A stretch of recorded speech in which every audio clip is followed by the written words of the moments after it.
এরা যুদ্ধবন্দী, এরা তো কারাবন্দী, তাও অন্যায় ভাবে। এনফোর্স ডিসঅ্যাপিয়ারেন্স ছিল, অন্যায় ভাবে তাদেরকে গুম করা হয়েছে, অন্যায় ভাবে বছরের পর বছর যাদেরকে এভাবে কষ্ট দেয়া হয়েছে, ফ্যামিলি থেকে দূরে রাখা হয়েছে। কিয়ামতের দিন তাদেরকে আল্লাহ জালেমের কাতারে দাঁড় করাবে।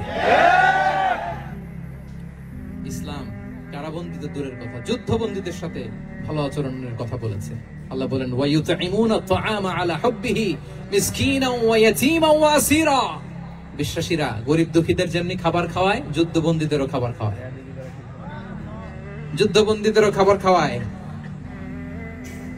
এবং বিষ্ণু বলেছেন ইস্তাউসু বিল উসারা খায়রা, যুদ্ধবন্দীদের সাথে তোমরা ভালো আচরণ করো। বদরের যুদ্ধে 70 জন বন্দী হয়ে আসলো। বিশ্বনবী 70 জনকে সাহাবাদের মধ্যে ভাগ করে দিলেন, বললেন তোমরা খারাপটা খাবে, বন্দীদেরকে ভালোটা খাওয়াবে। কি নমুনা স্থাপন করেছে ইসলাম। ইয়ামামার বড় লিডার ছিলেন, যুদ্ধবন্দী হয়ে মদিনায় আসলেন, নাম সুমামা ইবনে উসাল। নাম কি? সুমামা ইবনে উসালকে যুদ্ধবন্দী হিসেবে আনা হলো। তাকে মসজিদে নববীর পিলারের সাথে রশি দিয়ে বাঁধা হলো। বিষ্ণু বললেন সুমামা, কি অবস্থা তোমার? কি অবস্থা তোমার? কেমন লাগে? তোমার সাথে কেমন আচরণ করা হবে বলো? বললেন মুহাম্মদ, তুমি চাইলে মারতেও পারো, বাঁচিয়েও রাখতে পারো। বিষ্ণু বললেন সুমামা, এ দুনিয়াটাই শেষ নয়, আখিরাতে বিশাল এক জগৎ পড়ে আছে।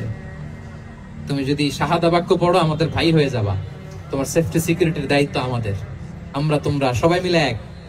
তারপর একে একে বিশ্বনবী তার সাথে ইসলামের সৌন্দর্যগুলো তুলে ধরলেন।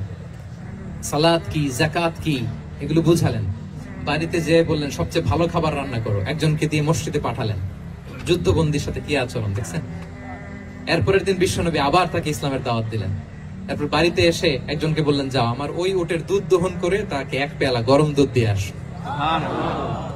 আমরা জামাইকেও তো এরকম সমাদর করি না, কি বলেন? তৃতীয় দিন বিশ্বনবী আবার খাবার নিয়ে গেলেন, আবার ইসলামকে তুলে ধরলেন। সুমামা তো অবাক, যুদ্ধবন্দীদের সাথে মুসলমানরা এরকম আচরণ করে। 3 বছর বিশ্বনবীর 3 দিন ধরে লাগাতার যখন ইসলামকে প্রেজেন্টেশন শেষ, বিশ্বনবী বললেন যাও এবার সুমামা ইবনে উসালের রশিটা খুলে তাকে ছেড়ে দাও। সাহাবারা বলেন কি ইয়া রাসূলুল্লাহ, ভয়ঙ্কর, বিশ্বাসঘাতকতা করবে, মেরে ফেলবে আমাদের। বিশ্বনবী বললেন না, আমি যা জানি তোমরা তা জানো না, ছেড়ে দাও। সুমামাকে ছেড়ে দেয়া হলো। সুমামা বের হলেন মসজিদ থেকে, ফিরে তার ভূখণ্ড, তার এলাকা ইয়ামামাতে তিনি গেলেন না। মদিনার মসজিদে নবীর পাশে খেজুর বাগানের পাশে তিনি অজু করলেন, গোসল করলেন, অজু করলেন। এরপর ফিরে এসে বিশ্বনবীর সামনে দাঁড়িয়ে বললেন আশহাদু আল্লা ইলাহা ইল্লাল্লাহ ওয়া আশহাদু আন্না মুহাম্মাদান আবদুহু ওয়া রাসূলুহু।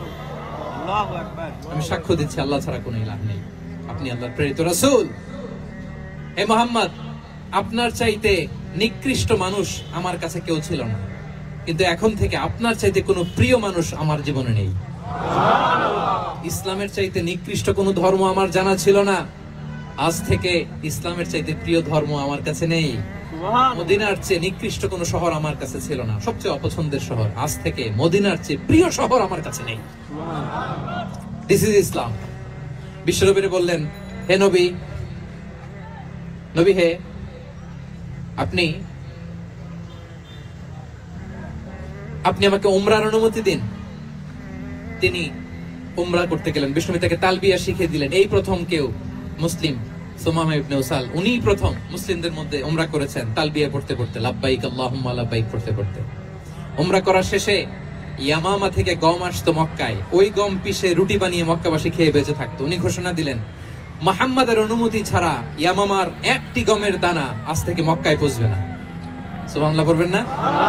এই যে আমেরিকা যে ইকোনমিক স্যাংশন দেয়, এটা শিখছে সুমামা উমামা ইবনে উসাল রাদিয়াল্লাহু তাআলা আনহুর কাছ থেকে।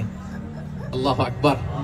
তিনি বললেন একটা গমের দানা পৌঁছবে না মক্কাবাসীতে, ওনারা আর রুটি খেতে পারে না। গমের দাম বেড়ে গেল। বিষ্ণুর কাছে চিঠি লিখে পাঠালেন, হে মুহাম্মদ, তুমি যদি উমামারে না বলো আমরা না খেয়ে মরবো। পরে বিশ্বনবীর হস্তক্ষেপের মধ্য দিয়ে আবার ইয়ামামা থেকে গম আসা শুরু হয়েছে। সুবহানাল্লাহ পড়ে। প্রিয় ভাইয়েরা, তাহলে বন্দীদের সাথে, যুদ্ধবন্দীদের সাথে বিশ্বনবীর আচরণ কেমন ছিল টের পেয়েছেন? অনুধাবন করতে পেরেছেন?